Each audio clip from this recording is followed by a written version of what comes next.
espíritos, obteve a seguinte resposta, para perguntas 132. P. 432. Qual a finalidade da encarnação dos espíritos? R. Deus a impõe com o fim de levá-los à perfeição, para uns é uma expiação, para outros, uma missão. Mas, para chegar a essa perfeição, eles devem sofrer todas as vicissitudes da existência corpórea, nisso é que está a expiação. É para executá-la que ele toma um aparelho em cada mundo, em harmonia com a sua matéria essencial, a fim de nele cumprir, daquele ponto de vista, as ordens de Deus. E dessa maneira, concorrendo para a obra geral, também progride. A ação dos seres corpóreos é necessária à marcha do universo. Mas Deus, na sua sabedoria, quis que eles tivessem, nessa mesma ação, um meio de progredir e de se aproximarem dele. É assim que por uma lei admirável da sua providência, tudo se encadeia, tudo é solidário na natureza. Aqueles que persistem, exclamando que nada existe após a morte, apesar das evidências todas, também viverão eternamente e, um dia, serão obrigados a abrir os seus olhos para a grande realidade da eternidade do Espírito. 25. A autoria das comunicações. O mês das férias escolares se desenrolava e houve uma pequena parada nas perguntas e respostas habituais. Em nossos trabalhos normais, havidos do grupo dos 7, as comunicações que nos eram dadas pelos médiuns presentes eram sempre checadas pela vidência do grupo, só se admitindo como verdadeiras as autorias quando a maioria, quase sempre a unanimidade, atestava a origem. No entanto, sabedores do que costuma ocorrer em alguns locais, e até mesmo em alguns setores de nossa própria casa, em que não podemos atestar as autorias das comunicações, embora as saibamos de bom quilate, elaboramos a pergunta abaixo. Pergunta: dentro do capítulo da comunicabilidade entre espíritos e encarnados, deparamos com uma questão que nos tem trazido muitas preocupações, qual seja a da identificação dos comunicantes. Sabemos, e aceitamos tranquilamente, que o fator mais importante nessas comunicações será sempre o do teor delas em si, nunca o das autorias. No entanto, muitas vezes, a identidade do comunicante teria o condão de dar mais valor e credibilidade ao recebido. Kardec, quando da elaboração das obras da codificação, após a mensagem recebida, apunha o autor comunicante com o nome pelo qual se apresentava. Ele, com muito mais capacidade do que nós, seus seguidores, até mesmo nas comunicações registradas nas atas constantes de sua revista espírita, lá estampava o autor. Hoje, com muita frequência, deparamos com mensagens recebidas pelos mais variados médiuns, sem que se possa identificar a origem, embora o possamos fazer com relação ao teor. Seria isso consequência de modéstia exagerada do comunicante? Seria necessidade de pesquisarmos, pelo estilo, conteúdo, oportunidade, conhecimento desejável, a anoнимia aparente? Seria onemismo? É construtivo, ou não, saber quem possa ser o autor? Ramatiz, as mensagens captadas pelos médiuns, nas comunicações mediúnicas, estão em par de igualdade com aquelas que levais, como mentor encarnado, nos vossos contatos e diálogos com aqueles irmãos sofridos e muito necessitados de ajuda, que vos procuram a todo momento. Convivemos no intercâmbio incessante, entre encarnados e desencarnados. Os nossos mundos se interligam, continuamente. Há sempre espíritos bons e bem-intencionados que, desembaraçados de qualquer interesse, procuram socorrer e orientar os encarnados, mas sempre cumprindo atender somente aqueles que estão sinceramente interessados na sua reforma espiritual. Não vos convém, no entanto, manter intercâmbio entre encarnados e desencarnados tal como no passado, quando, tanto escravos quanto imperadores ou reis, todos aceitavam submissamente os conselhos mais absurdos e as revelações mais tolas, atribuídos aos deuses daqueles tempos.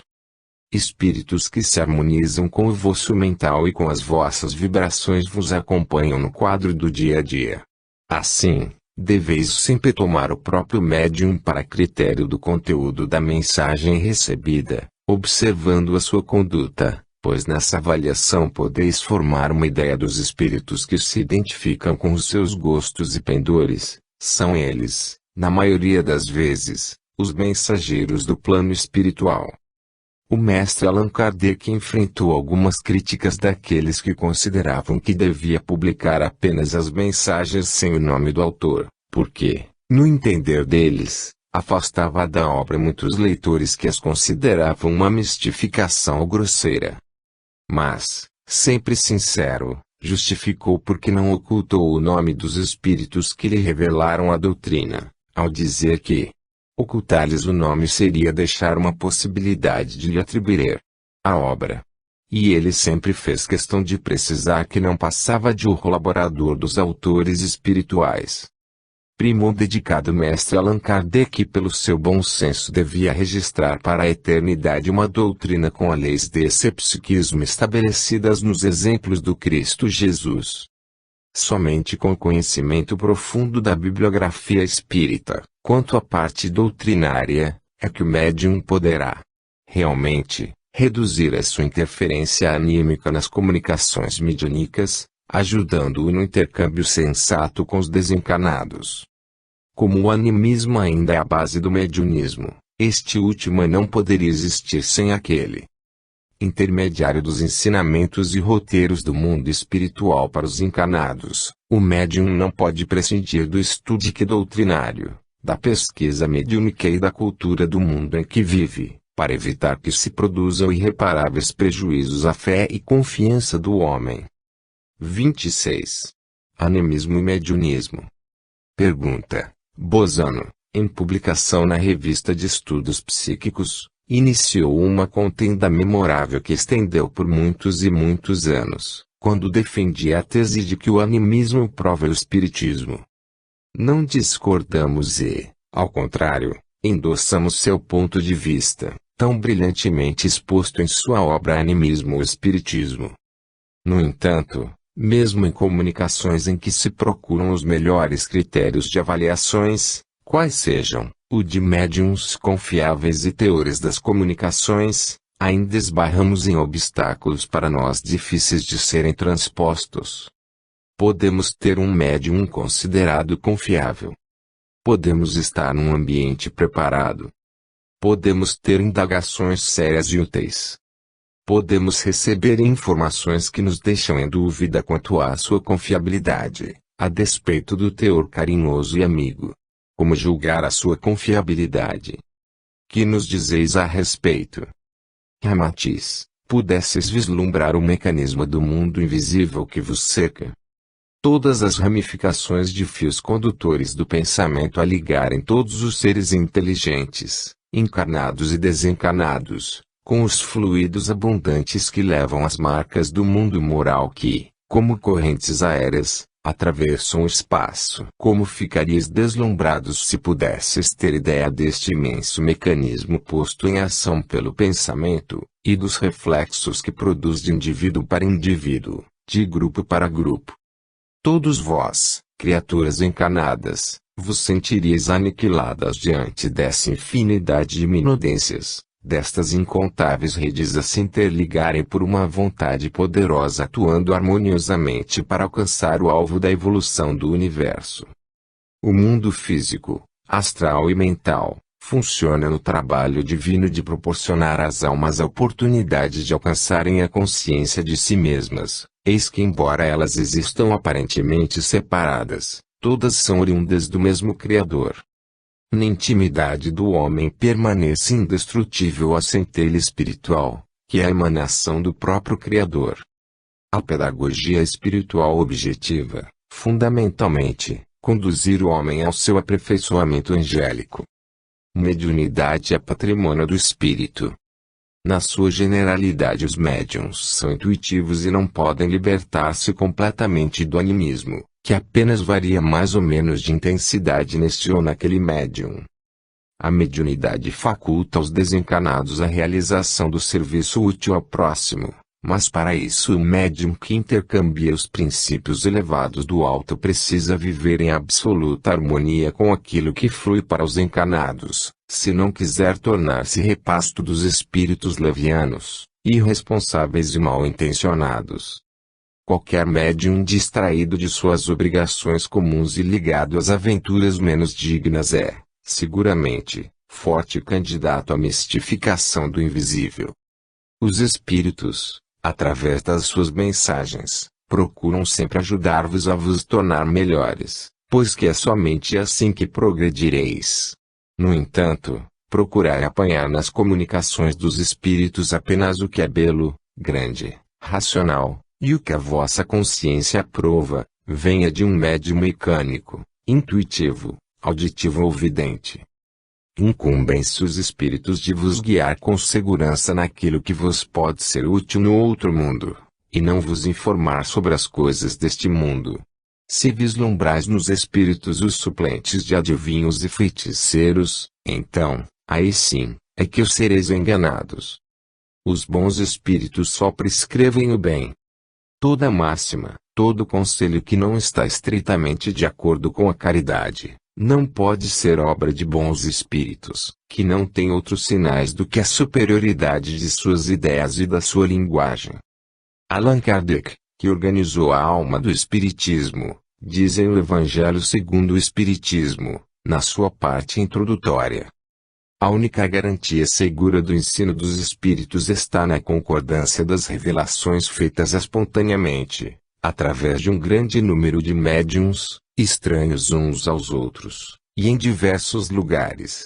Evangelho segundo o Espiritismo. Introdução. 2. Para que não pairem quaisquer dúvidas, nas mensagens recebidas, no intercâmbio entre encarnados e desencarnados, podeis exercer o mesmo critério de bom senso que norteou o dedicado codificador da doutrina espírita, confrontando-as com a colaboração de outros medianeiros. Ernesto Bozano, tanto quanto Gabriel Delany, Leon Diniz, Aksakoff, William Crookes, Maieres, Oliver Lodge, Stinton Moses, Duprel, e no Brasil Guilhom, Caer Bachutel, Cirne, Ignácio Bittencourt, Bezerra de Menezes, Edgar Darmond, J. Herculano Pires e outros mais, havendo ainda aqueles ainda vivos, todos fazem parte de um esforço conjunto para a divulgação sadia e proveitosa da doutrina espírita. Homens talentosos, renascidos na Terra com a finalidade precípua de colaborar na obra de Kardec e livrá-la da superstição, do misticismo e das práticas excêntricas são exemplos a serem observados. 27. A linguagem dos espíritos. Pergunta: num processo mediúnico pode ocorrer que o espírito comunicante fale a língua, idioma, não dominada pelo médium? Nesse caso, se este médium estiver consciente, como apareceria a ele a comunicação? Ivone Pereira, na obra Devassando do Infinito, nos relata que, com ela, havia captação da ideia, fluindo a comunicação como se fora na língua pátria. Já presenciamos, no entanto, comunicações em que o idioma é falado através de médium inconsciente precisou de intérprete. Já vimos mensagens recebidas psicograficamente por Chico Xavier de Valdo Pereira Franco em idioma não dominado pelos médiuns. Como podem, então, processarem-se comunicações deste tipo? Ramatiz, o pensamento é a linguagem universal. Quando os espíritos desejam transmitir-vos uma mensagem, o fazem acercando-se de um médium, que é criatura capaz de sentir a influência dos espíritos e de interpretar-lhes o pensamento, agem por um mecanismo natural, de essência divina, inerente a toda criatura humana, do qual já vos falamos alhures e que ficaríeis maravilhados se pudesseis vislumbrar. Sabeis que o médium, além de alma que guarda em sua memória forjada nas existências anteriores a síntese dos seus esforços para elevação espiritual, é uma organização ativa, com vocabulário próprio e conhecimentos adquiridos nessa trajetória. Sendo bom este grau de conhecimentos acumulados pelo medianeiro, na atual ou nas passadas existências, os nossos pensamentos fluem instantaneamente, de espírito para espírito, pois que encontramos no cérebro do médium os elementos adequados para dar ao nosso pensamento a vestimenta da palavra que lhe corresponde. O contrário acontece nesse processo, que se desenvolve mais lentamente e de forma mais difícil, sempre que somos forçados a nos servir de um medianeiro pouco adiantado. Há, ainda, a levar em conta que depende essencialmente do médium, na sua versatilidade ou obediência às características do espírito comunicante, uma manifestação com maior ou menor autenticidade. Quanto ao desencarnado, a morte somente deslocando-o para outra morada, não lhe altera o espaço de ideias e emoções cultivadas no plano material. O homem culto e bem informado, quando volta ao contato com o mundo terreno, revela o seu enorme cabedal de conhecimentos e ricas experiências, numa linguagem que é sempre correta e pura, enquanto que a comunicação de espíritos ainda ignorantes ou primários é sempre dada em linguagem deturpada ou regional. Mas, embora a manifestação chegue em linguajar truncado, o estudioso dos fenômenos do espírito também pode identificar, no intercâmbio entre encarnados e desencarnados, muito espírito superior que, incógnito, num ato sacrificial e heróico, se submete às vibrações do astral primário da vossa terra, comparecendo para colaborar na vossa libertação espiritual. O fenômeno xenoglossia, denominação dada às comunicações em outras línguas, que Kardec nomeou de poliglota, não é uma capacidade que possuam todos os médiuns. No entanto, médiuns há que transmitem os seus ditados em língua estranha, porque lhes foi familiar em outra encarnação e dela conservam intuição. Comunicamo-nos pelo processo de xenoglossia somente em algumas situações, quando julgamos que possa ser útil. Mas, para as comunicações habituais e de um certo alcance, preferimos nos manifestar em língua familiar, que nos apresenta menos dificuldades a vencer. Ivone Pereira, médium excepcional, de muito boa formação, retornou recentemente ao nosso plano, depois de haver cumprido aí, entre vós, a sua missão, com grande devoção e amor. Legou-vos 12 obras de diversos autores espirituais, profundamente esclarecedoras, destacando-se o livro Memórias de um Suicida, ditado pelo espírito Camilo Castelo Branco. Foi também uma divulgadora e grande conhecedora do Esperanto. Chico Xavier é um dedicadíssimo servidor do Cristo Jesus, que reencarnou nestes tempos finais para ser mensageiro dos espíritos benfeitores. Tendo a guiá-lo e a orientá-lo o iluminado Espírito Emmanuel, vem desenvolvendo, com desprendimento e humildade, grandiosa missão de amor. Realiza um trabalho fecundo, extenso e de grande alcance, pela psicografia, através de uma pleiade de autores espirituais, com um legado de quase 500 livros já editados, para levar-vos a um melhor entendimento das leis divinas contidas no sublime código moral, o Evangelho. Divaldo Pereira Franco é outro excepcional medianeiro dos espíritos benfeitores. Este querido irmão segue assistido, guiado e amparado pelo alto, com um trabalho grandioso e fértil, inclusive pela psicografia, por vários autores espirituais, que vai ecoando por toda parte. Verdadeiros missionários, reencarnaram para dar continuidade à obra de Allan Kardec, cumprindo e exemplificando os ensinamentos do Evangelho de Jesus. Ama o próximo como a ti mesmo e faz aos outros o que queres que te façam. 28. A psicometria ante as comunicações.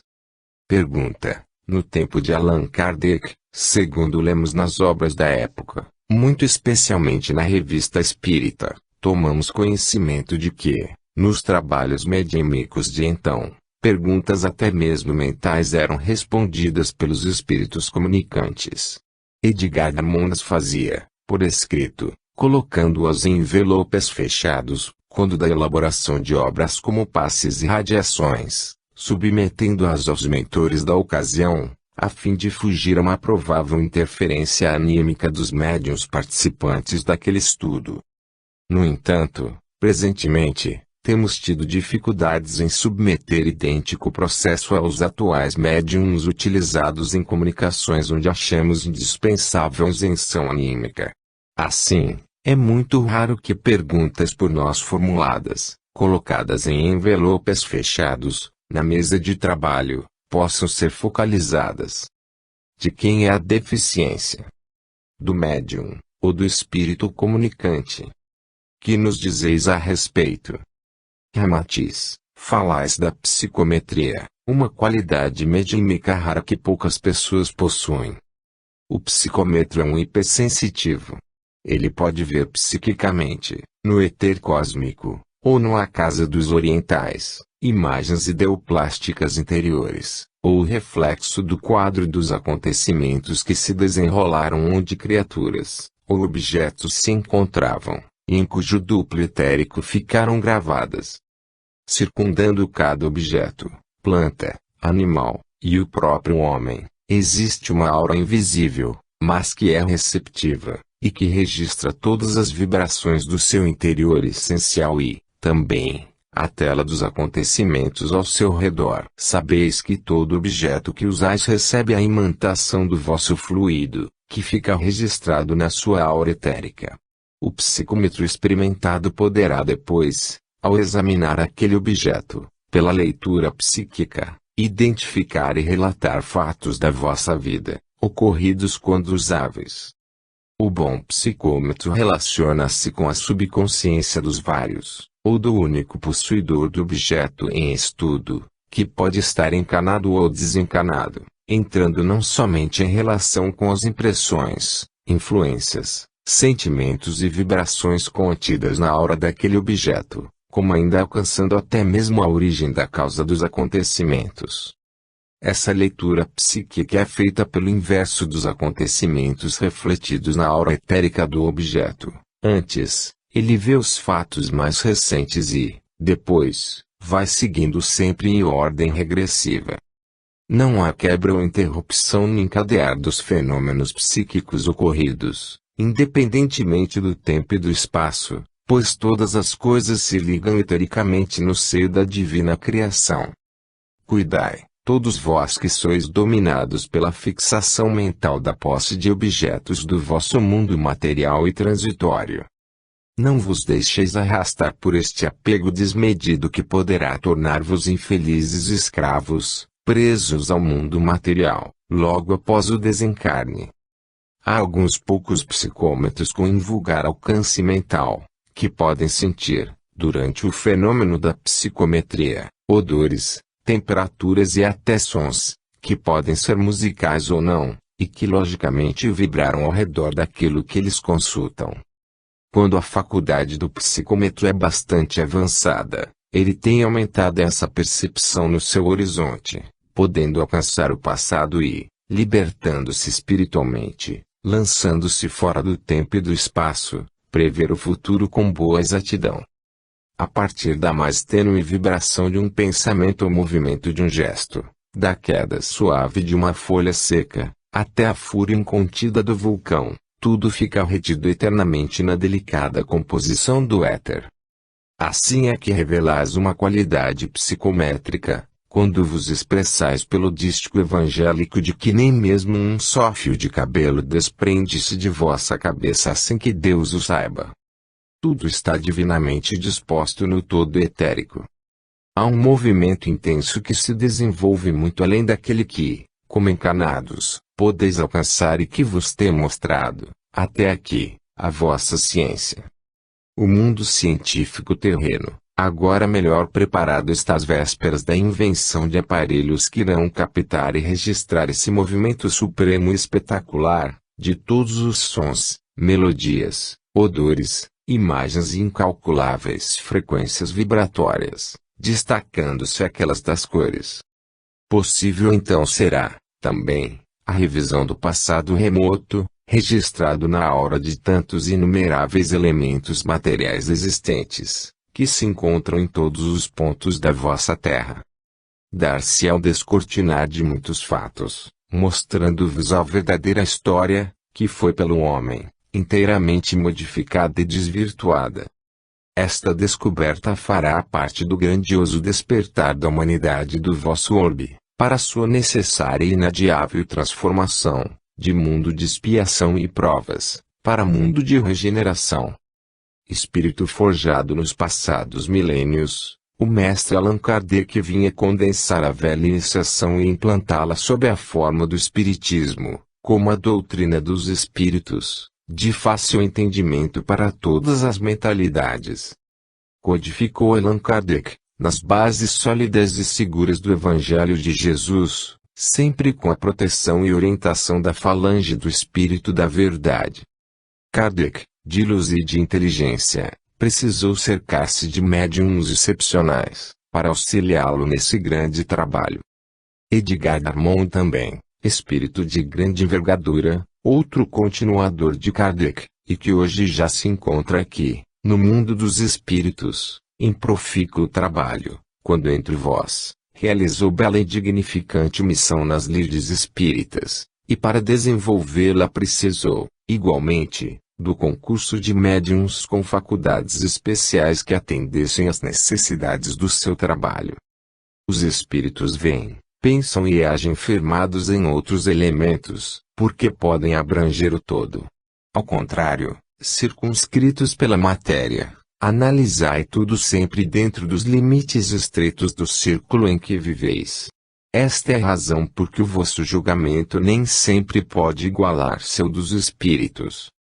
Verdade é que há os observadores que pensam apenas em alimentar a sua curiosidade. Desses nos afastamos. Mas nos dedicamos com simpatia a vós, que sois os observadores atentos e cuidadosos de esclarecimentos. Procuramos acompanhar-vos, auxiliando-vos a alcançar o entendimento mais amplo das leis divinas. 29. Ainda as comunicações espirituais. Pergunta. Admitimos, com muita tranquilidade, o fato de não podermos dispor de médiuns psicômetros de forma desejável, não para satisfazer curiosidades, mas para sanar dúvidas surgidas em torno de comunicações mediúnicas. Quando nos referimos às perguntas formuladas em envelopes fechados, por falha minha, não esclareci que a pergunta era feita ao espírito comunicante, incorporado ao médium, presente à reunião que se processava no momento. De um deles, espírito, ouvimos informação que ele podia ler, mas não conseguia transmitir ao médium de que se servia, o que estaria lendo. Se, segundo já sabemos, os espíritos penetram em nossos pensamentos até mesmo secretos, vide perguntas números 456 a 457ª. De Livro dos Espíritos, não conseguimos entender como, incorporado ao médium, não pudesse este espírito, podendo ler, transmitir o lido. Ao nosso ver, ainda de encarnado portador de tantas dúvidas e defeitos, quer-nos parecer tratar-se de animismo consciente do médium, ou de presença de impostor desencarnado, não capacitado para falar daquilo que lhe fosse perguntado. O que nos dizeis a respeito? Ramatiz, a instabilidade espiritual que ainda graça na humanidade terrena não vos permite exigir um êxito total e absoluto no intercâmbio mediúnico entre encarnados e desencarnados. Falais da mistificação, passível de ocorrer quando o médium se descuida de sua conduta espiritual. É bastante comum o medianeiro também ser mistificado pelos seus antigos comparsas, inimigos cruéis ou vítimas, situação que deve aceitar, com sincera humildade e amor aqueles que agora o ferem, fazendo-o sofrer em obediência à lei de retorno. Por serem homens, os médiuns são imperfeitos.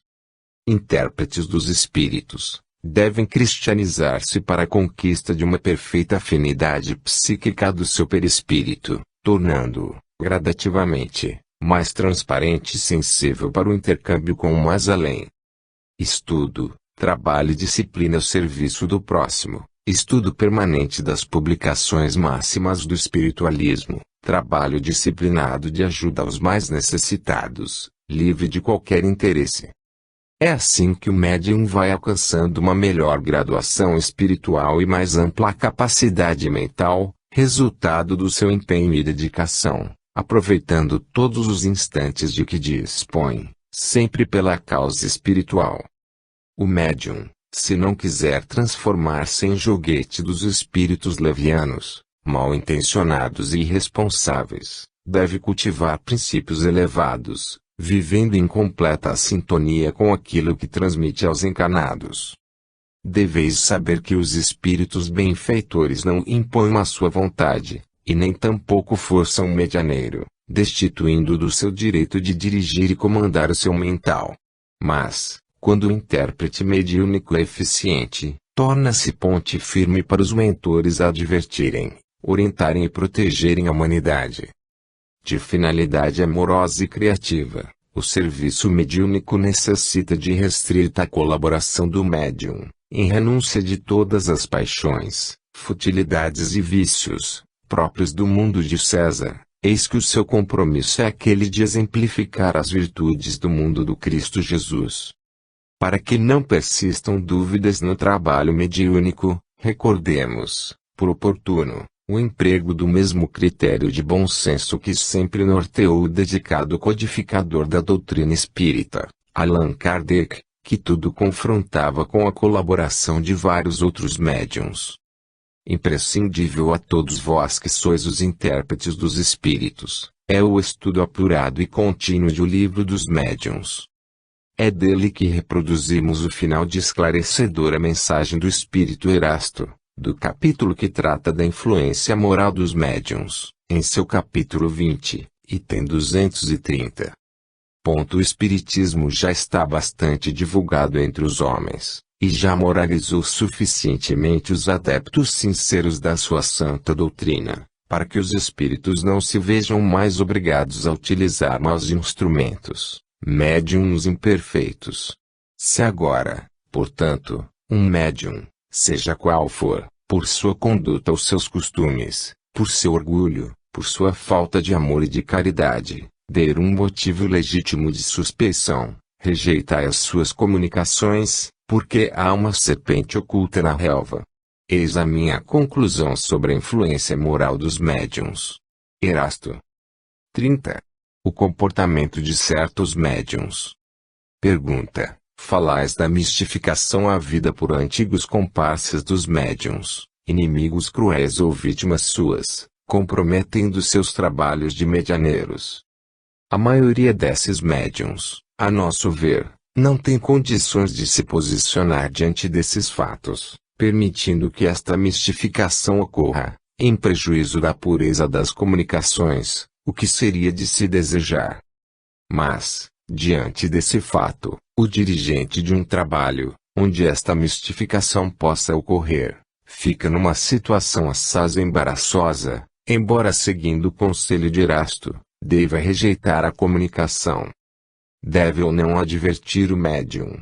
Sabemos da sensibilidade desses médiuns.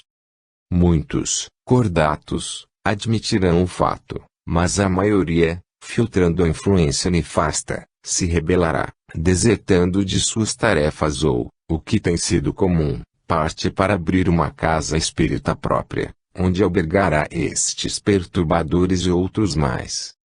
Como deveremos ficar face a isso? Qual a melhor atitude a tomar?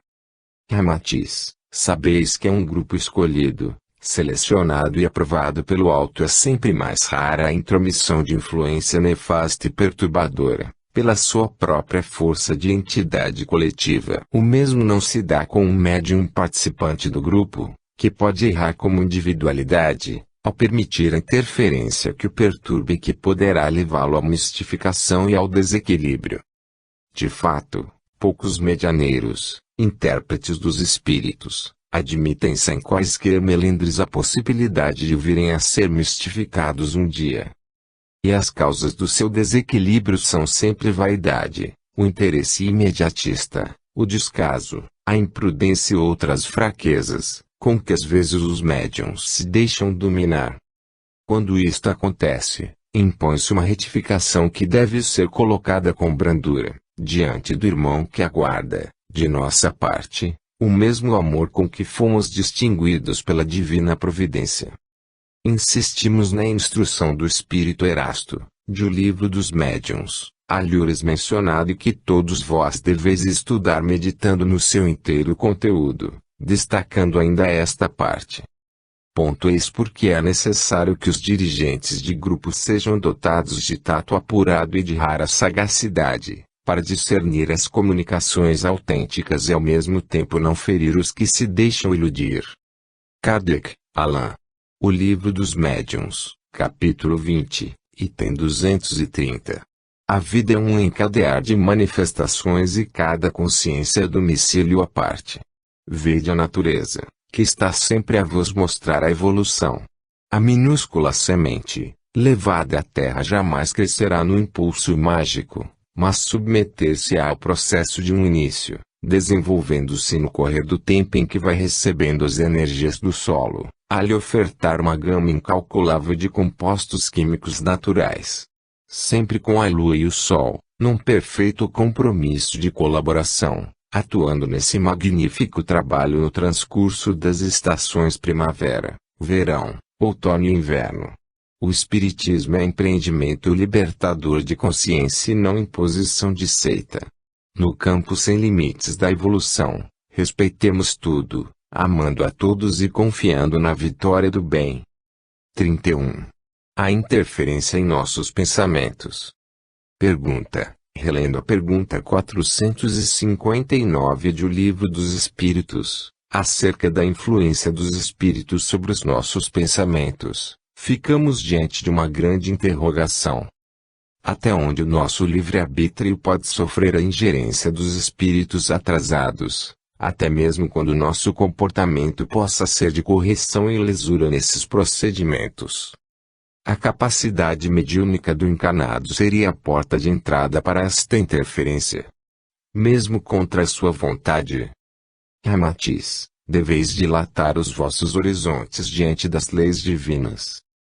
O Espiritismo, nos tempos atuais, é a doutrina apropriada para que o homem terreno conheça sua responsabilidade espiritual, despertando a alma para a compreensão da lei espiritual que organiza toda a formação individual do universo. Beneficiado pelo alto, com o acréscimo da faculdade mediúnica, o homem, através da doutrina espírita, conhece quais são os seus deveres para com o mundo material e a sua responsabilidade para com a própria alma.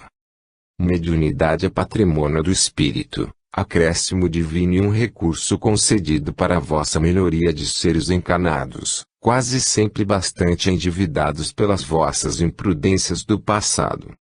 O livre-arbítrio é a lei divina e significa a liberdade de ação, tanto para o bem quanto para o mal.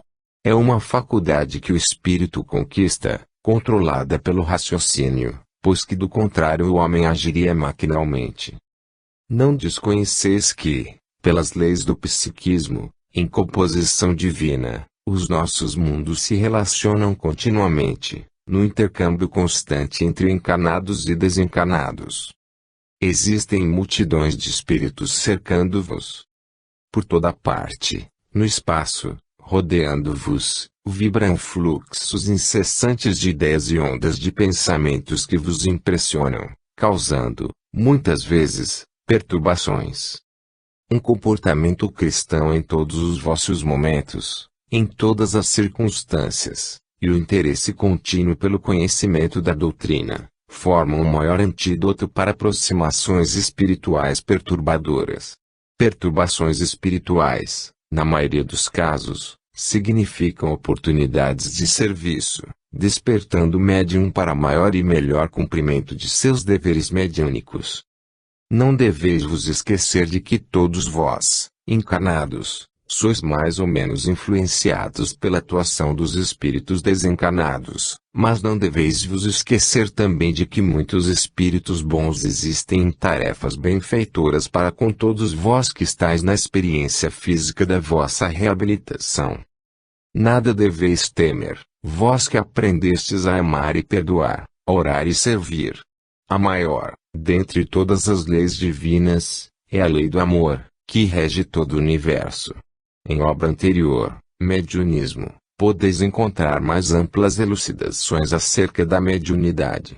Mas compete-nos sempre lembrar-vos de que o mestre Allan Kardec, inspirado e orientado pela falange do Espírito Verdade, após pesquisar exaustivamente os fenômenos mediúnicos, legou-vos o Livro dos Médiuns, base e alicerce seguro de estudo para todos os medianeiros. 32. A lei do karma e ação dos obsessores. Pergunta: dentre as comunicações que aceitamos como sendo de espíritos, mas de origem inferior no plano espiritual, avultam-se aquelas manifestações em que o encarnado, pensando emitir o seu próprio pensamento ou ideia, nada mais faz do que veicular pensamento e ideia de quem o obsidia. Conversando com estas pessoas, em grande número de vezes, temos dificuldade em distinguir o que seja seu e o que seja de outra origem, tal a naturalidade do comportamento. Isso somente é detectado através de exame espiritual por equipe confiável. Diante deste fato, com ocorrência enorme nos tempos atuais, embora não desconheçamos as recomendações do orai e vigiai, nos surpreende a frequência de nossa incapacidade em debelar esse mal. Como agir nestes casos? Ramatiz, espíritas, herdeiros atuais do cristianismo, identificados que sois nessa condição, como trabalhadores do bem, na terra, deveis usar de tolerância, mas em atitude firme e límpida, sempre que houver a perseguição perturbadora tentando invadir a atmosfera mental em que vos encontrais. Equilíbrio. Eis a vossa responsabilidade.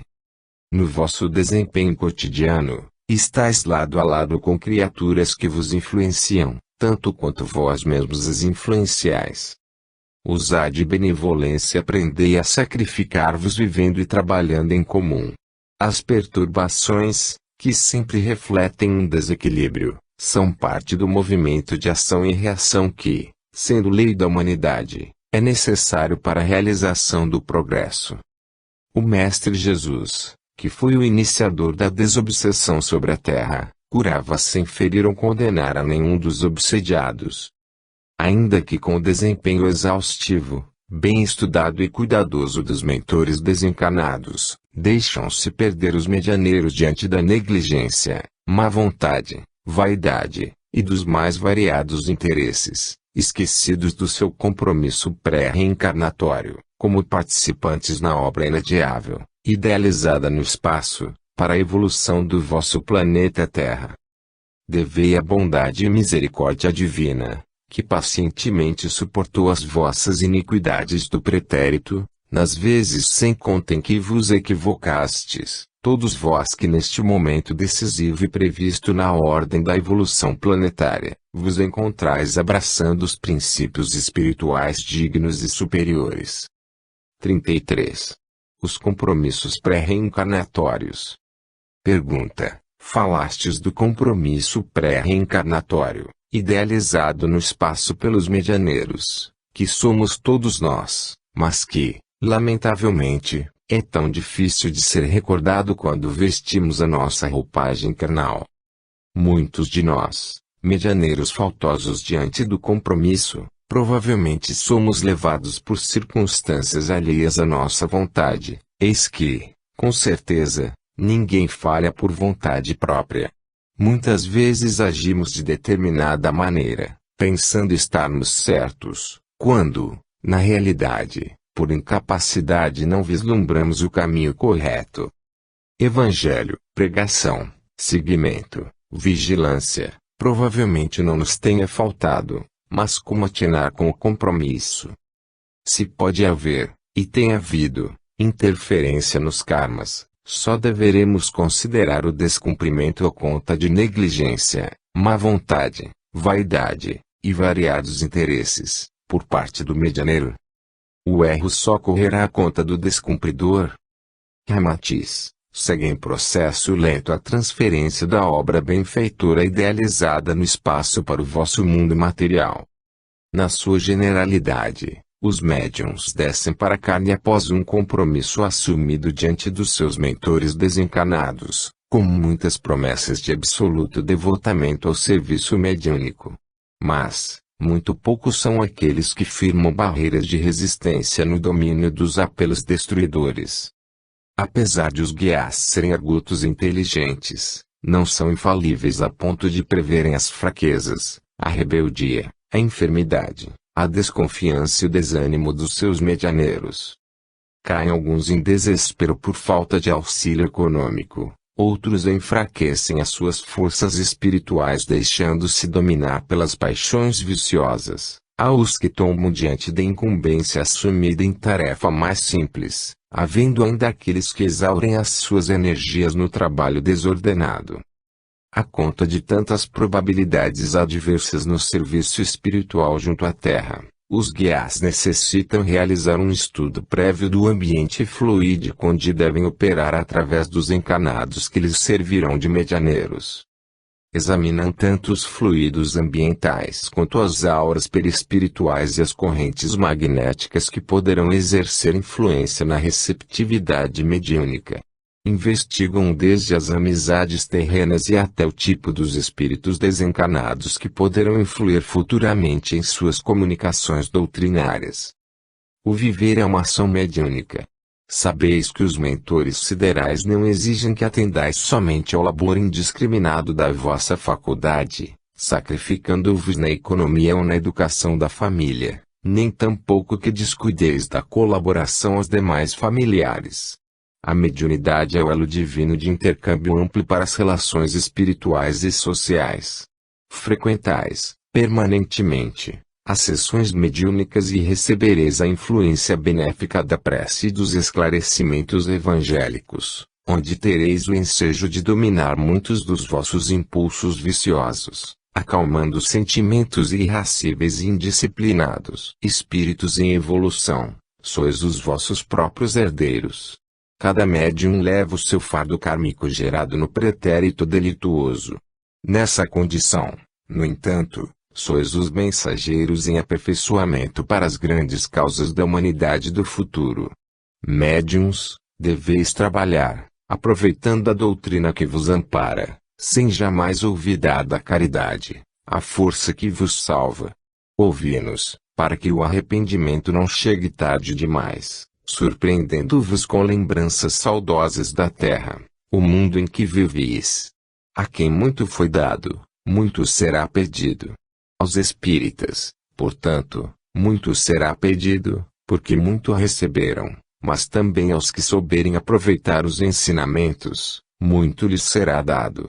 O primeiro pensamento de todo espírita sincero deve ser o de procurar, nos conselhos dados pelos espíritos, alguma coisa que lhe diga a respeito. O espiritismo vem multiplicar o número dos chamados, e pela fé que proporciona, multiplicará também o número dos escolhidos. 34. Ainda os compromissos. Pergunta: dissestes que todo médium deve trabalhar, aproveitando a doutrina que vos ampara, sem jamais olvidar da caridade, a força que vos salva. No entanto, em certas ocasiões, frente a algumas situações adversas de trabalho, para que lhe se realize, mormente em aspectos administrativos de uma casa espírita, muitos companheiros de lide nessas casas são um obstáculo difícil de ser removido, quando suas atuações impedem aquilo que seria desejável, ou seja, modernizar, expandir, disciplinar, etc. Forçá-los a não irem a novos procedimentos não seria uma prática caridosa para com eles, afeitos a princípios enraizados. Não agir, deixando de fazer um trabalho, que tudo indica deva ser feito, seria omissão. Como sabeis, nem tudo se resume na nossa reformulação interior. Outros deveriam reformularem-se. Mas até onde iria nossa atuação de trabalhar, sem que estivéssemos interferindo no livre-arbítrio de outrem? Forçar poderia ser afoitez e descaridade. Não agir, seria omissão. Como deve ficar o compromissado? Ramatiz, lei sublime de liberdade das consciências, o livre-arbítrio vos emancipa para as lutas do aprendizado. Não deveis vos intimidar diante dos obstáculos do caminho nem atormenteis a ninguém por quaisquer insistências. Nos recessos do espírito, Em cada criatura, há uma região indevassável, onde somente a sabedoria divina alcança e pode avaliar as decisões tomadas. Deveis saber que, como missão que haveis aceito ou como expiação de vossas faltas do passado, com algumas exceções, todos que vos encontrais reunidos na execução de uma tarefa comum haveis já lutado e trabalhado juntos por ela em passadas existências. E possível é que para alcançá-la ainda vos reunireis em futuras experiências. Encontrai-vos hoje nas fileiras de uma doutrina que exerce por todos os meios benéficas influências. Trabalhar com a vossa consciência e sem temor, para melhorar a vossa vida e a dos vossos semelhantes, procurando esclarecer a inteligência e desenvolver a razão. Confiai-vos à suprema sabedoria e desempenhais a tarefa que ela vos distribui e que, livremente, haveis escolhido antes de reencarnar. Há uma ordem divina, equânime absoluta, regendo em ciclos dinâmicos, tanto no indivíduo quanto no universo, as etapas de dores que vão sendo superadas, e de conquistas de aperfeiçoamento. Não alimenteis pretensões à infalibilidade. Lembremo-nos sempre de que Deus está no leme. 35. Uma região indevassável. Pergunta: dissestes em mensagem recente, nos recessos do espírito, em cada criatura, há uma região indevassável onde somente a sabedoria divina alcança e pode avaliar as decisões tomadas. Poderíeis esclarecer-nos melhor sobre o vosso enunciado? Ramatiz: Deus, objetivando unicamente o bem, promulgou leis de completa sabedoria. Assim é que ligando tudo que é criado ao seu Criador, vigora uma grande lei única. Diante desta lei única, cada criatura traz em si um mapa do percurso vencido, demonstrando a sua caminhada evolutiva, com toda a complexidade própria dos seus fenômenos individuais e isolados, história do espírito imortal, para vencer a sua inferioridade, com suas lutas e trabalho realizado até o alcance do necessário domínio sobre a matéria. Acionado por um número incontável de inteligências, o universo é um imenso mecanismo e um infinito governo num único conjunto, onde cada ser inteligente participa sob o olhar do Criador, que tudo controla, mantendo em toda parte a unidade. Imperando esta vasta potência que tudo regula e tudo movimenta, a ordem funciona com perfeição. Onde vos parece haver perturbações, na realidade, não passam de movimentos parciais e isolados, porque limitada é a vossa visão. Pudesseis abarcar o conjunto e constatareis que se harmonizam com o todo estas irregularidades que são apenas aparentes. Seguindo na senda do progresso, entre tempos de provações que são individuais para as pessoas e coletivas para as gerações, a humanidade é composta de personalidades individuais, e das gerações que compõem as existências coletivas. Resulta, assim, do progresso do indivíduo, o progresso das gerações. Participemos, colaborando com todas as iniciativas que possam valorizar o difícil esforço das coletividades humanas, lembrando que os benefícios que prestamos serão, infalivelmente, convertidos ao nosso próprio benefício individual. Trabalhemos sempre com pensamento em Jesus. É somente na vitória do Evangelho que está o porvir da humanidade. 36. Deus está no leme. Como acontece em todas as comunidades onde a diversidade de pensamentos e atitudes possam levar a alguns desentendimentos, por vezes enfrentamos estes desajustes, sem que, no entanto, os trabalhos venham a perecer. Mas, afinal, ficam restando dúvidas sobre atitudes que tomamos ou deveríamos tomar.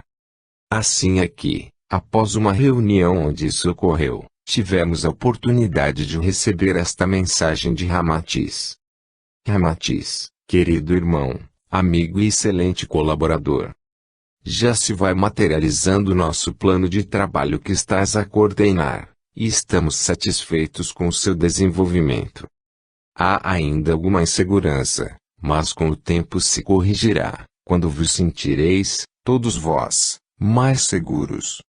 podemos vos afiançar que não vos tem faltado proteção e ajuda. O texto da resposta da última pergunta formulada há de servir não apenas para vós, que sois dirigentes de uma casa espírita já assinalada pelo alto como uma associação de espíritos muito dedicados e nossos auxiliares, para os programas que visam a evolução do planeta Terra. O nosso compromisso de trabalho deve seguir uma ordem de informações que abarque a todos vós, indistintamente, em quaisquer situações. Tudo no vosso mundo deve evoluir, mas sempre sob o controle sublime das leis morais que estão no Evangelho do Cristo de Deus. Ao se concretizar este plano de trabalho, nossas mensagens atingirão milhares de outras criaturas do que se encontram na mesma situação em que ora vos encontrais. Embora sejam outras as pessoas e as organizações ou grupos onde atuam possam ser fora daqueles considerados de âmbito espiritual. No aconchego amoroso e fraterno da vossa reunião de ontem, aqueles nossos queridos companheiros puderam vos auxiliar com outros esclarecimentos mais próximos da realidade que vivenciais, neste momento, na vossa casa espírita, Seara Bendita, que, como sempre, haveis bem registrado. Recebemos autorização para vos comunicar que, logo em seguida, haveis comparecido, aqui na esfera onde nos encontramos, no desprendimento do vosso corpo físico, a uma outra reunião, onde puderam estar presentes, também, muitos outros colaboradores do mesmo trabalho. Irmãos de outros planos superiores vos permitiram conhecer o lado sensível de cada um de vós, diante dos desajustes passados, que devem alcançar melhora na harmonia do conjunto, com esforço vosso, individual, e que haveis aceito antes do reencarne. Notareis consideráveis alterações, seguramente, agora que haveis conquistado uma melhor compreensão quanto à forma de vos conduzir diante dos companheiros um tanto acomodados, porque levam em conta o desgaste físico, ou porque temem os desafios que possam advir ao concordarem por sair de um estado que consideram mais seguro. Mas, vos recordamos, que não deveis alimentar pretensões à infalibilidade. Devemos nos recordar, sempre, de que Deus está no leme. 37. Reuniões no plano espiritual. Pergunta: por variadas vezes somos informados de que, durante o sono físico, muitos dos médiuns são partícipes de reuniões no plano espiritual, junto a mentores, os quais, aproveitando-se desta presença, proporcionam esclarecimentos os mais diversos, durante esse desprendimento do corpo físico. No entanto, com algumas exceções, retornando à esfera física, nem sempre há, por parte dos médiuns, uma recordação do ocorrido durante esse transe. Poderíeis nos esclarecer melhor sobre esta ocorrência? Ramatiz, entendeis já que leis soberanas e indestrutíveis governam os nossos passos, sempre a nos examinar. Na conformidade do vosso progresso moral, também aperfeiçoa-se a comunhão com os planos invisíveis que vos são superiores. Deveis saber que todas as composições e associações de ideias não têm causa nas células nervosas, mas se constituem das ações do espírito encarnado no contexto do mecanismo imensurável das situações que vive, oriundas do seu empenho e esforço contínuo, lançadas ao cérebro material, que é um mero instrumento passivo. Sendo a mente um verdadeiro mundo de emissão e recepção, cada mente atrai aqueles que se lhes assemelham. Assim, vinculando-vos, pela oração e pelo trabalho construtivo, aos planos superiores, estes vos proporcionarão contato com a divina providência que a todos pode suprir, sempre dentro da real necessidade. Atendendo à intenção nobre que vos anima no esforço da elevação, levando-vos a procurar o benefício da cooperação na luz da esfera superior, podemos manifestar a nossa colaboração fraternal, no recurso imediato pela libertação do espírito no sono, reunindo-nos, encarnados e desencarnados. Mas, devido à incapacidade do vosso cérebro que, num efeito natural, não pode suportar a carga de duas vidas simultaneamente, impossível vos é guardar a lembrança plena desses encontros, no vosso retorno ao envoltório carnal. Permanecerá, no entanto, no âmago do vosso ser, o nosso entendimento que vos guiará nas intenções superiores de evolução e manterá aberto o canal da intuição, a nos permitir assistir-vos e orientar-vos nos trabalhos que desempenhais neste momento, aí na crosta terrena. 38. Materializações no plano espiritual.